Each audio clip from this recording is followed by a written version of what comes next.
বসিয়ে দিয়েছি ওখানে, পরমান্ন রান্না শুরু করে দিয়েছি।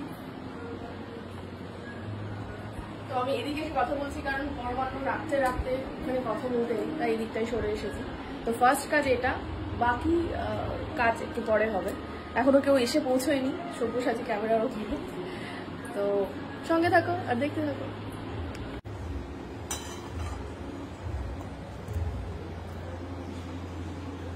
কি বানাচ্ছে এটা?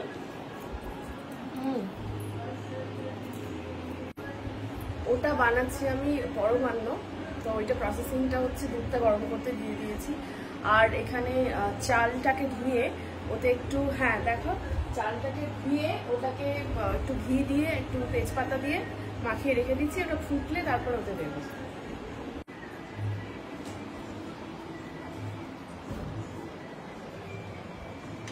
ভোগ রান্নার সময় পুজো যাতে না পড়ে, ঘ্রাণটা যাতে না আসে, কথায় আছে না ঘ্রাণেন অর্ধ ভোজনম, তার জন্য এরকম করে ভোগ রাখতে হবে।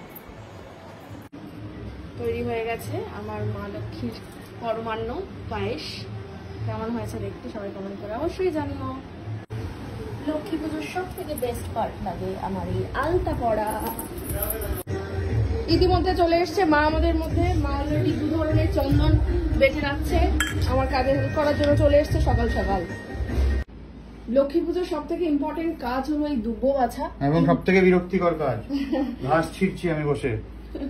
সেটাও করছে প্রচন্ড বিরক্তি নিয়ে। কিন্তু এটা ছাড়া তোমার আর কোনো কাজ নেই আসলে এদিকে। তাই এদিকে কাজ করবো না তো তাহলে? না, মানে এই মুহূর্তে নেই, পুরোহিত আসছে, তারপরে দেখা যাক কি হয়। লুচি করে দেবো তো, প্রসাদের জন্য পরে করলে হবে। হ্যাঁ, এখন একটু ভোগের জন্য, জাস্ট ভোগের জন্য অল্প করে। হ্যাঁ, তুমি কি এখন নারকেল করবে? হ্যাঁ। আচ্ছা।